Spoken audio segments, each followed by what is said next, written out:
د لیلۃ القدر شپه الله جل شانه فرمایل په دې کې عبادت کول د زرو میاشتو نه بهتر او غوره دی په आवाज د مولانا سید هاشمی صاحب. د عبادت نه بهتر دی او غوره دی. د اخره عشره چې د دې ډیر زیات اهتمام پکار دی، د دې ډیر زیات پابندي پکار ده، ځکه په دې اخره عشره کې د لیلۃ القدر شپه هم موجود ده. نبی علیہ الصلوۃ والسلام یو ځل صحابه کرامو ته د بنی اسرائیل د یو بزرگ واقعه بیان کړه او نبی علیہ الصلوۃ والسلام ورته فرمایل وی په دې بنی اسرائیل کې داسې یو بزرگ انسانو چې زر میاشت خو هغه صرف د الله په لار کې jihad کړی دی، زر میاشت مسلسل هغه د الله تبارک وتعالى په لار کې jihad کړی دی. صحابه کرام په دې خبر باندې ډیر زیات وپسخیدل، ډیر زیات ارزو وکړه، تمنا وکړه چې هغه خو زر میاشتې صرف د الله په لار کې jihad کړی دی، نور خو به عمر وکړي چې په هغه کې به نور څومره نیک اعمال کړي، چې زر میاشت هغه صرف د الله په لار کې jihad کوي، نور عمر کې به څومره نیک اعمال کړي. نو صحابه کرام په دې خبره ډیر زیات وفسخیدل، د الله پاک پیغمبر زموږ خو دومره عمرونه نشته دی، زمون خو زیات نه زیات عمر یا 50 کاله او یا 60 کاله، ډیر کم خلک پکې داسې چې هغه پکې اتیا او سلو کالو ته ورسي. نو زمون عمرونه خو ډیر کم دي، کوم ډیر کوشش وکړو بیا هم دغه امت ته نشو رسیدي، هغه زمون نه پنې کو کې مخ کې لاړو. نو صحابه کرام په دې خبره باندې ډیر زیات او پسخیدل، او دا پسخیدل دا ډیر ښه کار دی، دا پسخیدل د دین کې دا ډیر ښه کار دی. دی پسخیدلو ته په عربی کې غیبت ته ویل شي، دا جایز ده. یو حسد دی، حسد ناروا دی، حسد د انسان نیکی داسې خوري لکه اور چې وچ خشاک څنګه ختمي او ایره کوي. دا اور چې د وچ خشاک نه څنګه ایره جوړي، داسې دا حسد د انسان نیک اعمال ختمي او ایره کوي. حسد ګناه کبیره ده، دا نه دي کول فکر، دا سخت گناه ده، دا د الله په تقدیر باندې اعتراض کول دي. الله تعالی کور درکړي، الله تعالی بنگله درکړي، الله تبارک وتعالى تعالی جیدات درکړي دي، اولاد درکړي، حسن درکړي دی، وی الله دا دی ولي ورکړي، دا د الله په تقدیر اعتراض دی. حسد څه ته ویل شي؟ حسد دې ته ویل شي چې الله زما وی او کو نه وی، خو چې د سره دا شی نه وینو، کومانه راکې او کنه راکې، خو د نه والنو چې د سره نه نو دې ته ویل شي حسد. دا ناروا ده، دا ګناه کبیره ده، سخت ګناه ده، د انسان نیکی ختمي. دویم قسم غیبت ده. غیبت دې ته ویل شي چې الله دل چې دا څه ورکړي دي، دا د روزي که الله داسې مال امراک،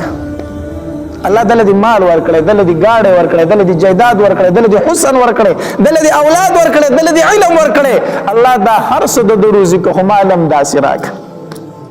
دې ته ویل شي غیبت په عربی کې، په اردو کې ورته رشک ویل شي، او په پښتو کې ورته مونږ څه وایو پسخیدل. دا جایز دي، دا څه دي؟ جایز دي. نو صحابه کرام هم او پسخیدل، داغي خو دې هغه نیک اعمال الله قبول کړي او داغي د پاره د خوشحالي شي، خو د الله پاک پیغمبر زموږ خو دور عمرونه نشته چې موږ دور نیک اعمال وکړو. نو داغي په بدل کې الله تبارک وتعالى دی امت له لیلۃ القدر شپه ورکړه. سوال ورکړه د لیلۃ القدر شپه، او الله تبارک وتعالى او فرمایل چې په دې شپه کې عبادت کول د زرو میاشتو د عبادت نه بهتر دی او غوره دی. هغه صرف زر میاشتې د الله په لار کې jihad کړو، چې په لیلۃ القدر کې ته د الله عبادت وکړې، دا د زرو میاشتو د عبادت نه بهتر دی، غوره دی. اوس څومره بهتر دی، الله تبارک وتعالى د دې ذکر په قرآن کې نه دی کړی، نبی علیہ الصلوۃ والسلام د دې ذکر په احادیث مبارکو کې نه دی کړی چې څومره غوره دی. 2000 کال غوره دی، 3000 کال غوره دی، 4000 کال غوره دی، څومره غوره دی.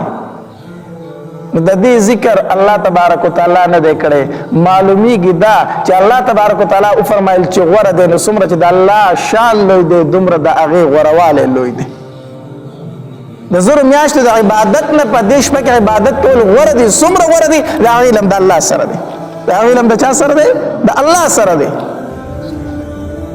الله نو دا شپه الله تبارک وتعالى دی امت ته ورکړې ده. دا لیلۃ القدر شپه نبی علیہ الصلوۃ والسلام د دې لټونه وکړه نو د رمضان المبارک په اول لسو شپو کې نبی علیہ الصلوۃ والسلام اعتکاف وکړو نو په دې کې ونه مونتله بیا په منځنو لسو کې نبی علیہ الصلوۃ والسلام اعتکاف وکړو نو په دې منځنو لسو شپو کې نبی علیہ الصلوۃ والسلام د لیلۃ القدر شپه ونه مونتله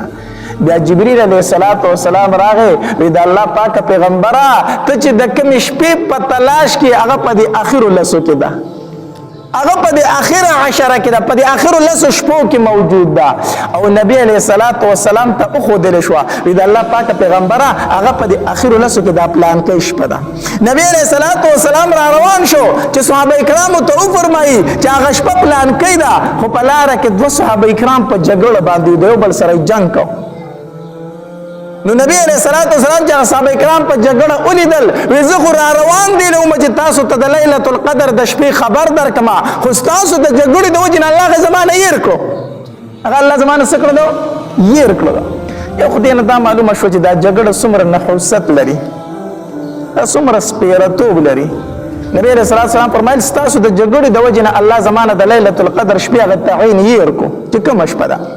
خو په دې کې د الله ډیر حکمتونه ځکه خو هغه شپه معلومه وي خو ټول خلکو باغ شپې ته انتظار کو چې زموږ پلان کې شپه ده او په بس مو عبادت په پکې وکما الله تبارک وتعالى د نبی رسول الله نه یې رکړه دې د پاره چې د اخره عشره د لس واړه شپې تاسو د الله په عبادت کې ورنکای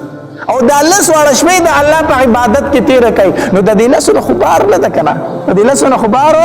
نه ده دا لازم نه ده چې خامخا تاسو علامات ویني او یا د شپه ویني په دغه لسو شپو کې دا چې په دې کې تا د الله عبادت وکړو تا د لیلۃ القدر شپه نصیب شوله تا تاسو شوله نصیب شوله دا داسې شپه ده چې په دې کې جبرئیل علیه السلام سره د فرشتو نخکته ځمکې ته راکوزیږي سره د فرشتونه خکته ځمکې ته راکوزیږي او دې ته د لیلۃ القدر شپه ولې ویل شي د قدر یو معنی د تنگسیا د قدر څه معنی ده تنگسیا نو دې ته د قدر شپه ځکه ویل شي چې د اسمان ټولې فرشتې خکته ځمکې ته راکوزي شي او د ځمکه پې تنګ شي په فرشتو باندې د ځمکه سوي تنګوي په دغه شپه باندې په دې ځمکه کې فرشتې نه ځایږي نو ځکه دې ته لیلۃ القدر ویل شي چې دا شپه په فرشتو باندې د ځمکه تنګېږي دومره فرشتې د اسمان نه ښکته دنیا ته راځي ځکه ورته لیلۃ القدر ویل شي او دویم معنا د قدر د عزت نو په دې شپه سره الله تبارک وتعالی دې امت ته عزت ورکړی دی څنګه عزت ورکړی دی حدیث مبارک کې راځي په دغه شپه باندې جبرئیل علیه السلام ښکته ځمکې ته راکوزیږي او څوک چې د الله په عبادت کې مصروف وي هغه سره مصاحبه کوي لاس ورسره میلاوي اوس دا لازم نه ده چې زه ته پې پوه شو چې زموږ سره جبرئیل علیه السلام لاس میلاو کو میلاو نه کو خو چې ته د الله په عبادت کې وي تا د شپې تهجد کول تلاوت کو ذکر اذکار دی کول درود شریف دی ویل او وای جبرئیل علیه السلام راغله او زما سره مصافحه کړې ده ما سره سلام کړی دی نو په دې شپې ته لیلۃ القدر ځکه ویل شي دا د عزت شپه ده په دې شپه باندې الله د امت ته ډیر لوی عزت ورکړي ځکه ورته لیلۃ القدر ویل شي دا چې خسته بیانات اوریدلو د فار زموږ یوټیوب چینل واجد اسلامیک سټوډیو سبسکرایب کړئ په دې بتاوس ته ان شاء الله العزیز خسته بیانات واقعاګانې ملاويږي